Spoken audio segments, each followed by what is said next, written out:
Hey everyone, this is Eric with TicketSpice, and in this demo, I'm going to walk you through the power of dynamic emails. And dynamic emails is an email type located in our email center here, right below email blasts, which this is your one-time blast. We're going to shoot out a bunch of emails to either past attendees or even current ones. We're going to send out mass communication. Drip campaigns is a sequence of emails which are going to invite people or an imported list to reserve tickets for your event. And then dynamic emails are really designed to be the post-reservation emails that go out maybe to unique ticket holders, or you can maybe send it to all ticket holders, hype them up for the event. So I'm going to walk you through those examples, but they're really powerful. It's important to know that dynamic emails are separate than the confirmation emails that go out, which are the receipts of whatever someone purchased. So to give you a little example, we'll go over here. Here's our ticketing page, and under emails, yes, we've got our confirmation email, and this is going to summarize what someone ordered, right?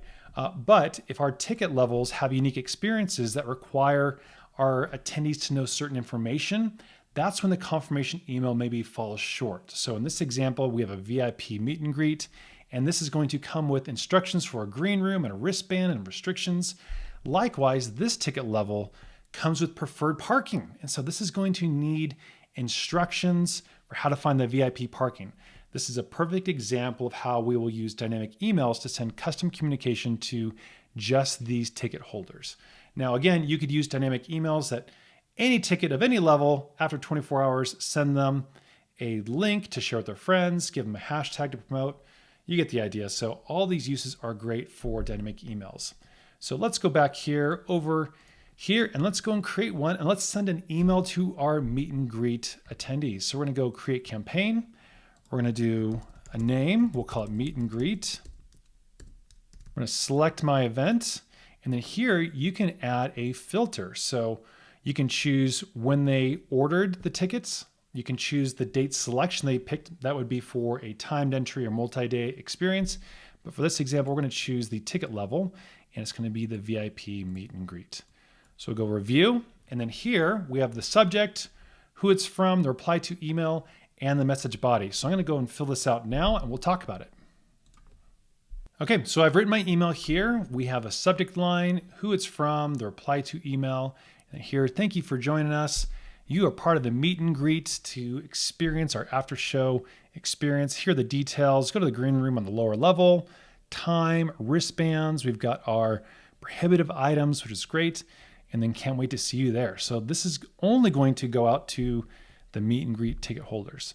We're going to go hit and review and schedule, and you can choose when do you want to send this. So we're going to go over here and say, we want this to go out 5 minutes after they purchase. So 5 minutes after they've reserved the tickets, they're going to get this follow-up email, what you need to know about the meet and greet experience, and they're going to see all this great information, and we're going to go ahead and schedule it. And so here we go. We have the meet and greet email ready to go, and it's going to show us how many it's gone out to, how many clicks if we want, and then if it's enabled or disabled. So if you want to turn it off, you can certainly turn it off that way. And so you can use these back and forth as you need. A nice thing is you can clone these too. So let's go ahead and clone this, and we're going to do one for the super VIP ticket holders. And so we're going to clone this. We're going to choose this to go out to only these people, and we're going to go next. And here we can modify all this information and replace the email with something similar, but now this is going to contain the parking instructions. So I'll do that now. Okay, so here we are. We have our new subject line. We're going to keep the same from and same reply to, but different email. Hello, Super VIP. Thank you so much.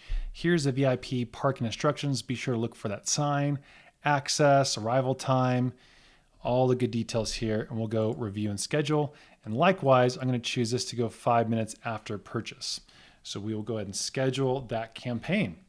And so that's going to be the most common uses for dynamic emails, but also you can use this as a post-reservation kind of follow-up and hype. So let's show you that example here. So we'll go create campaign, and we'll say post-purchase. We'll target my same event, and under the filters, we're going to leave this blank. It's going to be for everybody. So we'll go schedule campaign, and in here, we can now craft an email that's going to invite people to share the event with their friends. All right, so now I've written this email. This is going to go out after purchase. We'll maybe set it for 2 days after.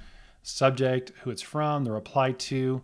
We're thrilled you're coming. Bring your friends along, get tickets here. Here's a link to the ticketing page and use the code FRIEND to give them $5 off. I can go and create that coupon for that page. And then also use this hashtag. So a great use for this kind of post-purchase. So we'll go review and schedule, and then we'll choose maybe go 2 days after ticket purchase. So when someone reserves a ticket on a Tuesday night, it'll wait 2 full days and send them at the exact same time 2 days later, and they will get this awesome email. And we can go ahead and schedule campaign there. So now we have all these active, and again, you can look through these, you can edit them, you can clone them. You even can also send yourself a test. So if you want to test these, how they look, you can send all of these to your own inbox, review them, and now these will automatically go. So as someone goes to the ticketing page, reserves tickets, it'll look for that delay, look for the ticket level, and then send them that custom communication along with the specifications of that dynamic email. So there you have it. That is how dynamic emails work. We hope this has been helpful. Can't wait to see you use them. If you have any other questions, please let our team know. We'd love to hear from you. I'll catch you in the next demo.